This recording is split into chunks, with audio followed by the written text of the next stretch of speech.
बच्चों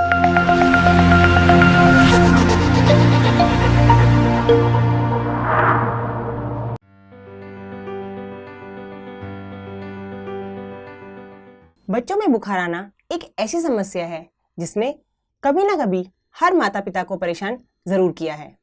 बुखार आना अच्छा है या बुरा? हमें कब बुखार से परेशान होना चाहिए?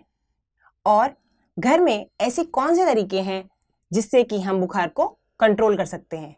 आइए आज जानते हैं। नमस्कार दोस्तों, मेरा नाम डॉक्टर रश्मि नौडियाल है और मैं दिल्ली बेस्ड बच्चों की स्पेशलिस्ट डॉक्टर हूँ।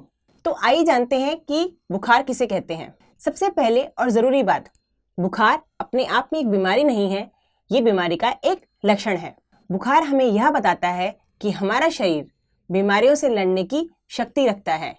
जब भी शरीर का तापमान बढ़ता है तो हमारे शरीर के कीटाणु कंट्रोल हो जाते हैं या इन्फेक्शन कंट्रोल होने में हेल्प होती है। जब शरीर का तापमान 38 डिग्री सेल्सियस से ऊपर या एक 100.4 फ़ारेनहाइट से ऊपर होता है, इसी को हम बुखार कहते हैं। तो अगर आपके बच्चे का तापमान इससे कम है तो वह फीवर नहीं है, वो शरीर का नॉर्मल टेम्परेचर है। और बुखार से हमें यह पता लगाने में हेल्प मिलती है, मदद मिलती है कि हमारे शरीर में कहीं और कोई और बीमारी छुपी तो नहीं बैठी।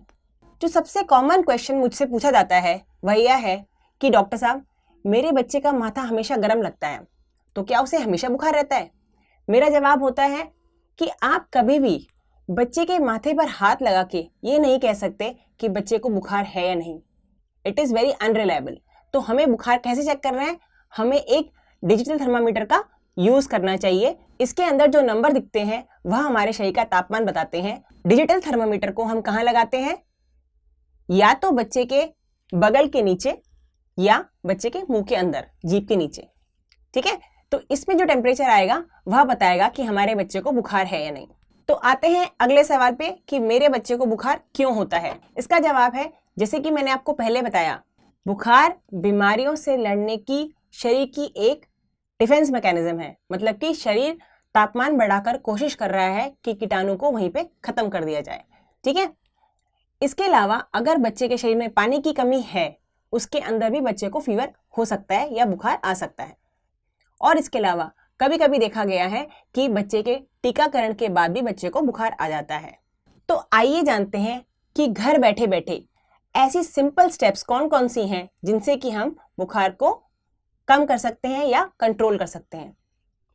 इसमें सबसे ज़रूरी बात रहती है कि बच्चे ने जो भी कपड़े पहने हैं वो टाइट नहीं होने चाहिए, उनको लूज कर दीजिए।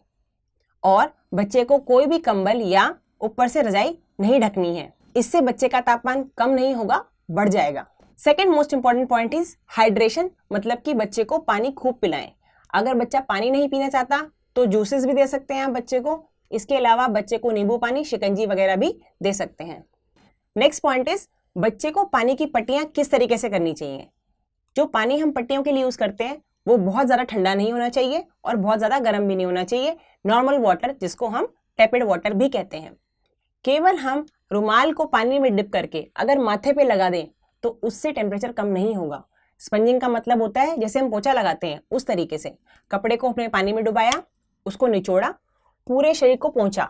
ठीक है, इसके अंदर आर्मपिट्स के नीचे, नीचे शरीर में, चेस्ट वॉल, पीछे की तरफ, जहां जहां बच्चे के शरीर में हीट बन रही है वहां वहां आपको गीले कपड़े से पोंछना है। इससे शरीर का तापमान कम होता जाएगा। और इसके अलावा सिंपल दवाइयां जैसे कि पैरासीटामोल आप बच्चे को दे सकते हैं।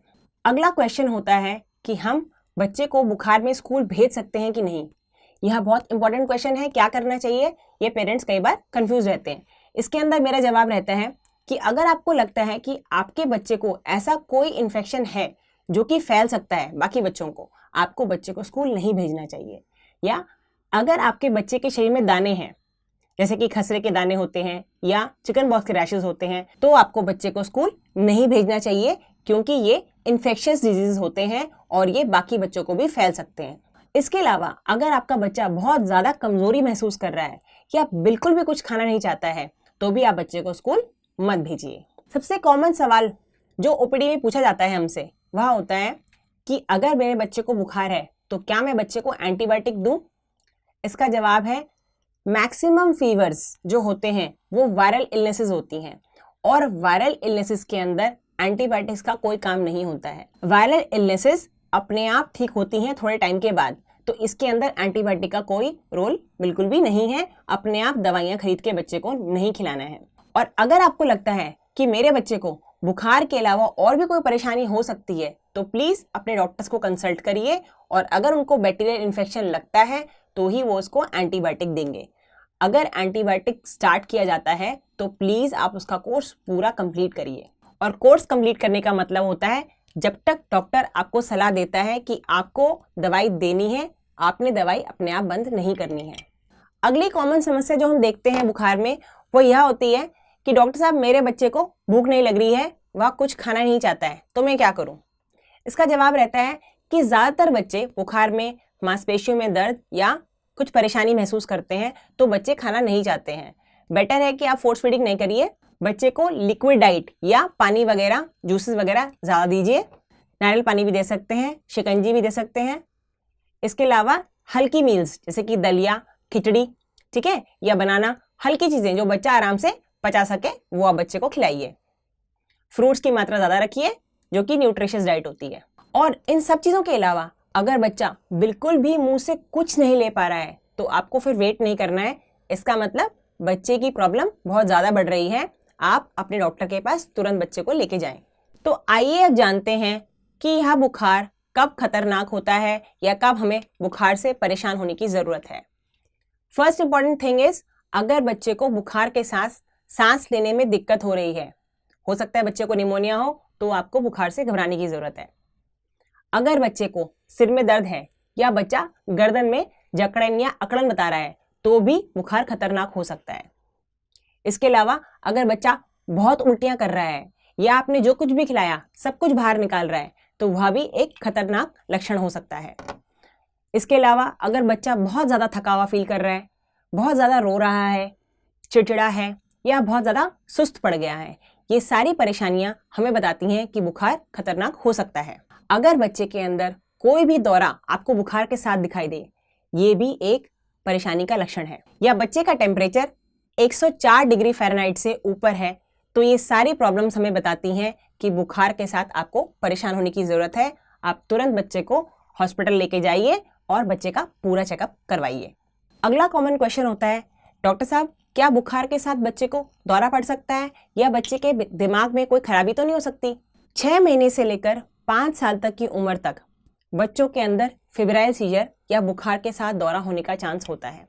काफ़ी बच्चों में समस्या देखी जाती है और मैक्सिमम बच्चों में देखा गया है कि 5 साल के बाद ये प्रॉब्लम अपने आप खत्म हो जाती है। तो इससे लॉन्ग टर्म, बहुत लंबे टाइम के बाद बच्चे के दिमाग पे कोई असर नहीं पड़ता है और आगे चल के बच्चे को दौरा होने का चांस भी नहीं बढ़ता है।